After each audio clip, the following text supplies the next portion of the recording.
I'm gonna show you how to make super easy brownies from scratch.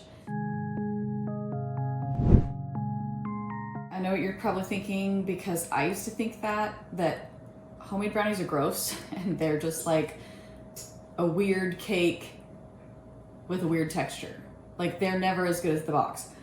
I totally thought that for years, but then a friend was making like a Christmas gift thing where you do the mix in a jar thing. And then she made samples of what the mix would be when you added the ingredients, the wet ingredients. So I could not believe that they were homemade, because they're so fudgy and rich and delicious. So take my word for it, give these a try. I think you'll be surprised. The first key to these is to make sure that your butter is softened. You can use margarine if you've got that. I kind of go back and forth. Margarine, I feel like, makes them softer and a little more fudgy, but the butter makes them have a little bit crispier edges, which I'm an edge person. I know that's probably some kind of like crazy, and people will say that, you know, you're a psychopath if you like the edges of the brownie. I like edges. I don't like middles. I don't like things overly gooey or underdone at all. So, but if you are a gooey, underdone person, the middle of this will be perfect for you. So let me show you. The butter should be soft enough.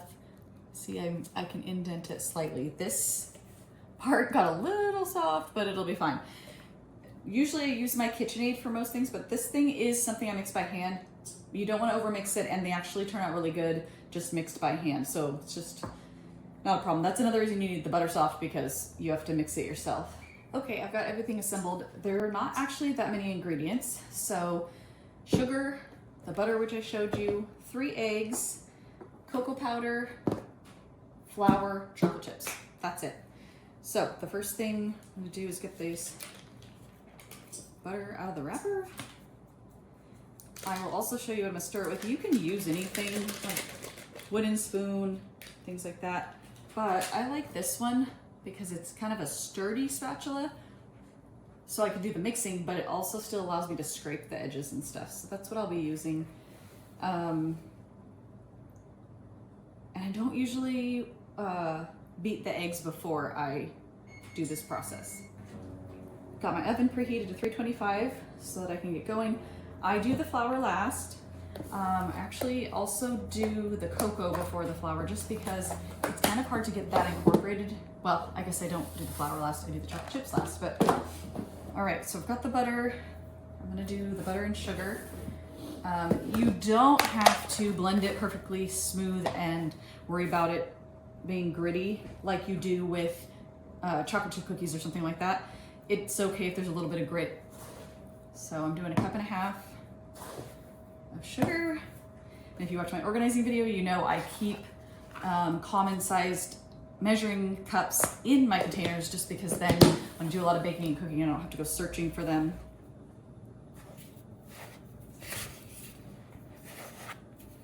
You really want to smush that butter down in, and it's going to be kind of difficult at first, but eventually you'll be able to start mixing with less resistance.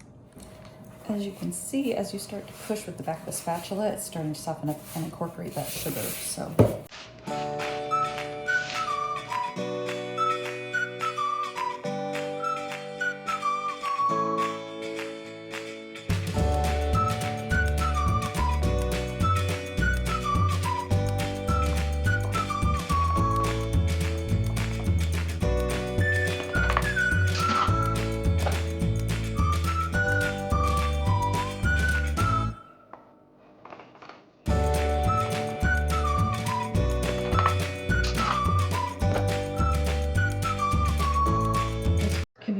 Messy, because as you try to fold it over, this cocoa powder is very light and it will just fluff up all over. So when I first get going, I just go kind of slow, so you have to incorporate it.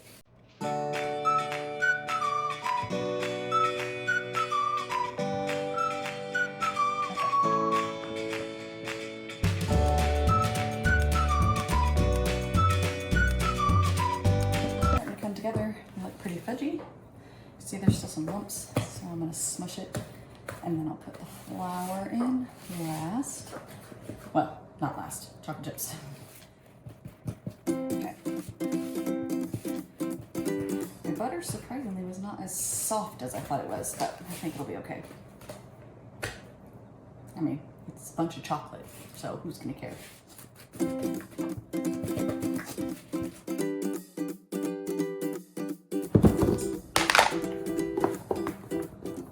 In my flour, I have a 1 cup, so it's supposed to be 3/4 of a cup. Flour, I just eyeball it. Okay, good enough.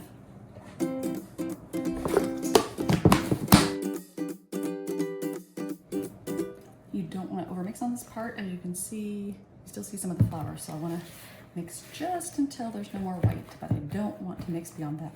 Obviously, if I come across a butter clump, I will fix that, but that's it.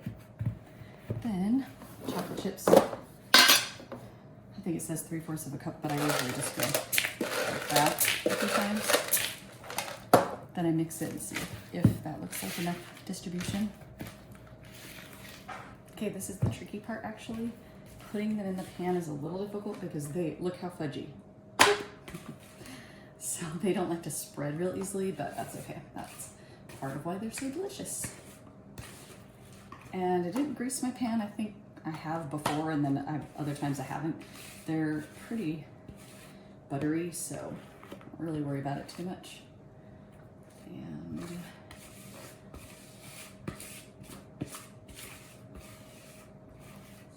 all right, you can see that you have to kind of wiggle back and forth to get it to all the edges. And you can see I still have a few little butter clumps, but it won't really hurt anything. If I come across any big ones, I'll smush them out. Okay, I got them pretty smoothed out, so I'm gonna go put them in the oven, bake for about 20 to 30 minutes. I keep a close eye because I still want them kind of fudgy in the middle. I don't know if you can see, hopefully the camera picks it up, but it's a little shiny still right in the middle. So to me, that says it's not quite done.